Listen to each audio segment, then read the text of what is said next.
Войска переходят границу. Военное наступление на Иран началось. Где появляются новые позиции, чрезвычайные меры Тегерана.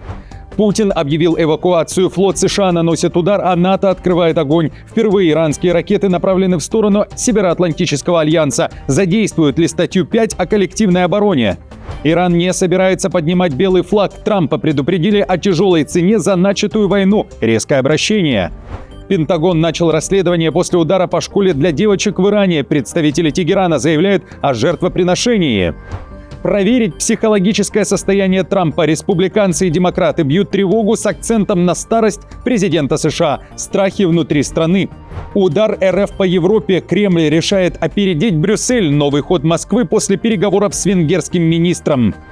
Зеленский отправляет специалистов ВСУ на Ближний Восток. Решение принято, а россияне массово выступают за переговоры между Киевом и Москвой. Однако сколько поддерживает войну и для скольких она стала фоновым шумом? Результаты опросов. Об этом и не только. Досмотрите. Друзья, как всегда, всем привет. Это «Время Прядков». Коротко, четко и по делу о том, о чем говорят в мире. Спасибо за поддержку, и я начинаю.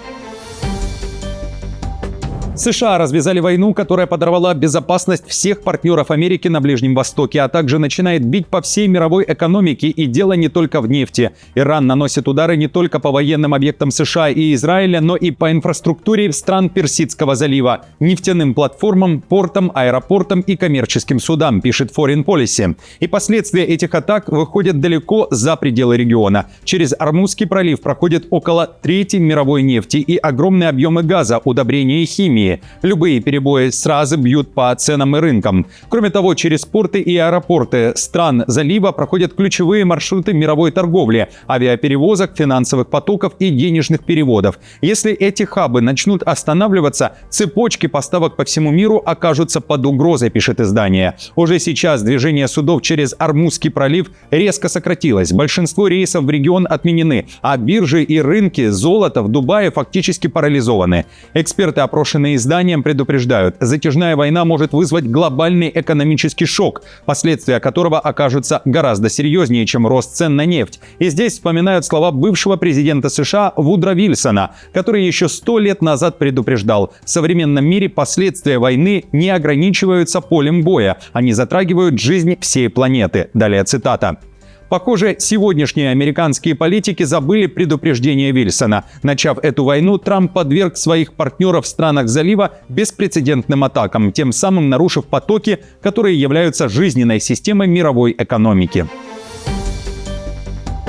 Война с Ираном может стать новой проблемой для Украины. Пока внимание США и Европы переключается на Ближний Восток, Киев рискует потерять часть военной и политической поддержки. The Telegraph пишет, если конфликт затянется, США и союзники могут направить системы ПВО и ракеты, включая Патриот, на защиту своих баз в регионе, а не Украины. Это может серьезно ослабить украинскую противовоздушную оборону, которая уже сталкивается с нехваткой ракет. Есть риск и для дипломатии. Переговоры между Киевом и Москвой и Вашингтоном могут остановиться, если Трамп окончательно сосредоточится на Ближнем Востоке. Это в интересах Украины, чтобы операция в Иране не затянулась и закончилась наказанием иранской диктатуры. Еще один страх, что нарастающий кризис на Ближнем Востоке может прервать мирные переговоры между Украиной, Россией и США. Хотя переговоры не показывают признаков значительного прогресса, они продолжаются. Зеленский изо всех сил старается каким-то образом повернуть Трампа к Украине, пишет The Telegraph, акцентируя внимание на том, что Киев предложил украинскую помощь в отражении иранских ударов по странам Ближнего Востока. На Банковой накануне подтвердили, переговоры пока на паузе, а вот специалисты ВСУ все же отправятся на Ближний Восток, но без ущерба для Украины. Наши военные обладают необходимыми возможностями. Украинские специалисты будут работать на месте, и команды об этом уже договариваются. Мы готовы помочь защитить жизни, защитить гражданских и поддержать реальные усилия по стабилизации ситуации и восстановлению, в частности, безопасного судоходства в регионе. Военное наступление на Иран началось. Войска переходят границу. Курдские силы начали наземную операцию.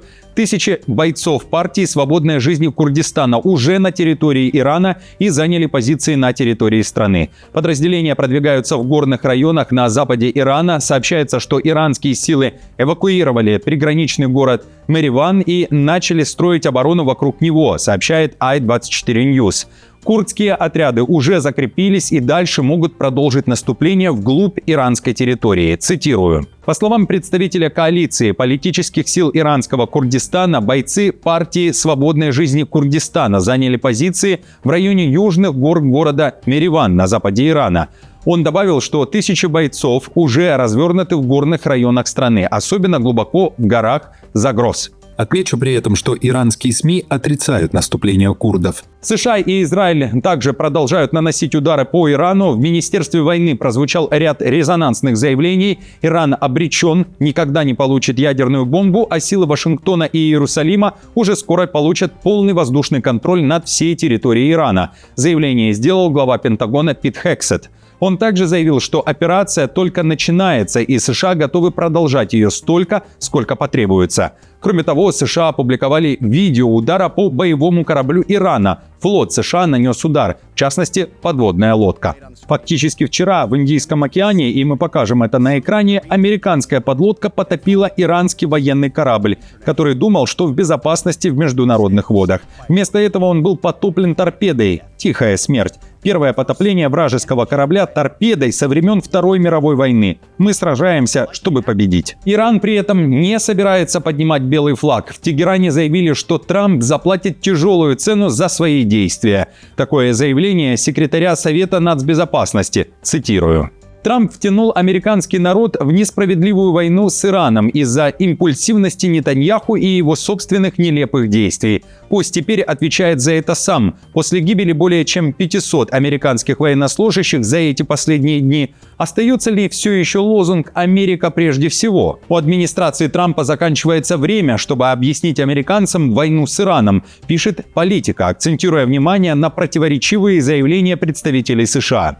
Издание уверяют, что внутри движения МАГА растет недовольство. Сторонники Трампа опасаются затяжной войны, роста цен на бензин и нового внешнего конфликта, который противоречит его обещаниям «Америка прежде всего». Также процитирую. Опасность для администрации Трампа заключается в том, что она может потерять контроль над тем, когда закончится война. У Ирана тоже есть свое слово. Уже сейчас его атаки вынуждают США закрывать посольства в регионе, эвакуировать американских граждан и страховать нефтяные танкеры. Резонанс вызвали и слова экс-сторонницы Трампа, госпожи Грин, которая задалась вопросом, а все ли у Трампа в порядке с психологическим состоянием. Давайте послушаем. Дональд Трамп неоднократно говорил на камеру и в интервью, что не думает, что попадет в рай.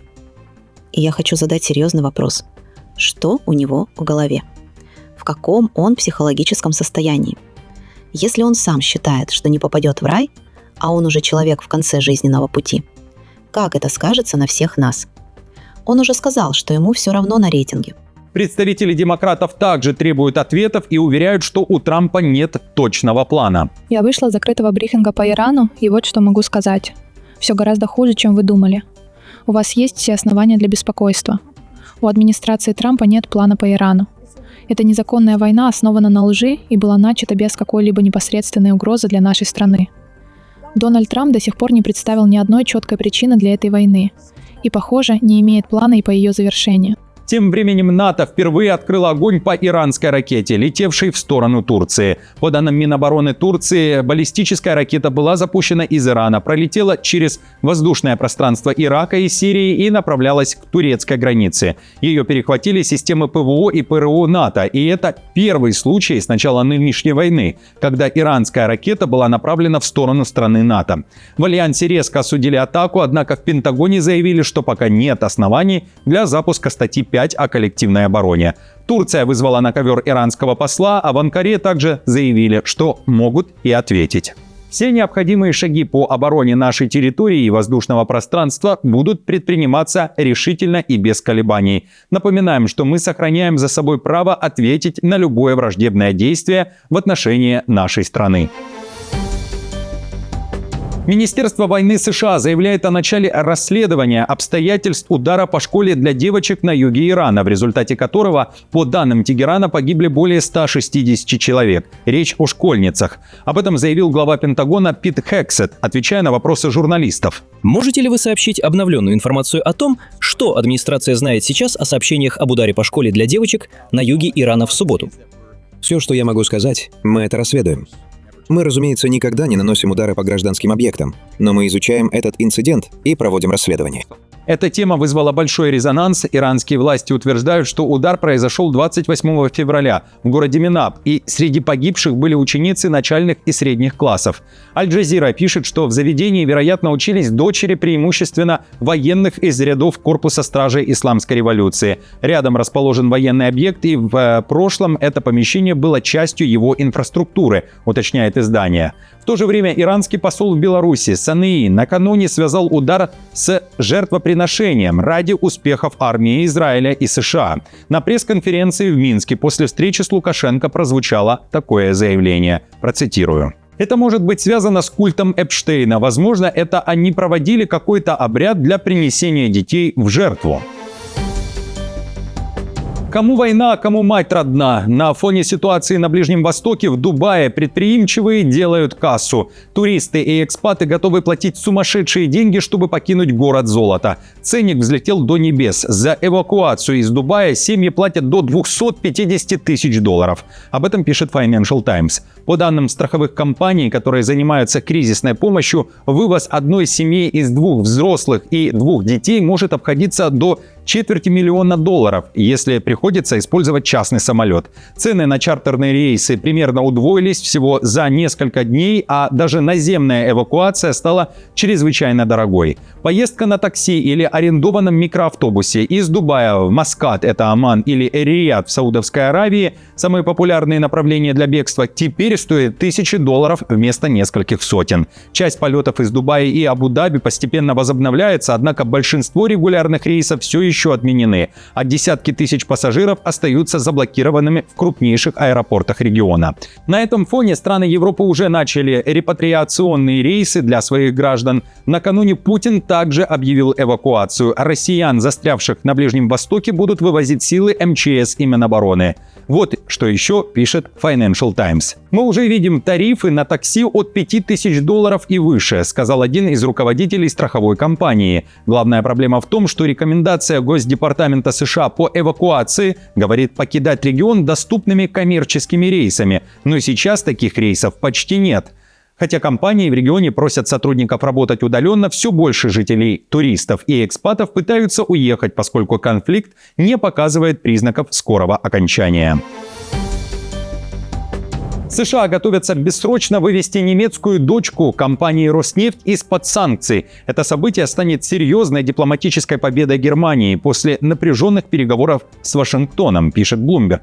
Решение должно объявить Управление по контролю за иностранными активами Минфина США. Речь идет о компании «Роснефть» Германия, чьи активы Берлин фактически взял под контроль после начала войны в Украине в 2022 году. С тех пор они находятся под государственным управлением и остаются в юридической неопределенности, особенно после того, как США ввели санкции против материнской компании «Роснефть». Важность решения объясняется тем, что «Роснефть» Германия владеет долями в 3 крупных немецких нефтеперерабатывающих заводах, которые обеспечивают около 12% всей нефтепереработки страны. Среди них ключевой для Востока Германии нефтеперерабатывающий завод РСК в городе Швед, недалеко от Берлина, а также доля в трансальпийском нефтепроводе, по которому нефть поступает в Центральную Европу. США изначально дали Германии полгода на решение судьбы этих активов, но Берлин не смог быстро найти покупателя и не захотел национализировать их, опасаясь ответных мер против немецкого бизнеса в России, напоминает издание. Путин решил опередить Европу и поручил правительству изучить возможность прекращения поставок российского газа в ЕС. Свое же заявление он назвал не решением, а мыслями вслух. Но при этом заявил, что Москва готова пойти на такой шаг на фоне того, что европейские страны уже планируют в ближайшие месяцы ввести ограничения на закупку российского газа. В связи с этим Кремль может рассмотреть вариант досрочного ухода с европейского рынка и переориентации на другие направления, в частности на те, где выгоднее иметь дело с более надежными партнерами, заявил Путин. И здесь тоже нет, хочу, чтобы было понятно, никакой политической подоплеки. Но если нам все равно через месяц закроют или через 2, так мне лучше самим сейчас прекратить и уйти туда и в те страны, которые являются надежными партнерами, и там закрепляться. Но это не решение, это в данном случае, что называется, мысли вслух. Я обязательно поручу правительству, чтобы оно вместе с нашими компаниями проработало этот вопрос. Заявление прозвучало после встречи с министром иностранных дел Венгрии Сиярто, который накануне побывал в Кремле с целью договориться о поставках российского газа и нефти по прежней цене, несмотря на войну на Ближнем Востоке. При этом Путин заявил о помиловании и предложил Сиярто забрать на борт своего самолета еще и 2 мужчин и улететь вместе с ними. Это 2, как заявляется, военнопленных с украинским и венгерским гражданством, которые попали в российский плен, воюя в рядах ВСУ.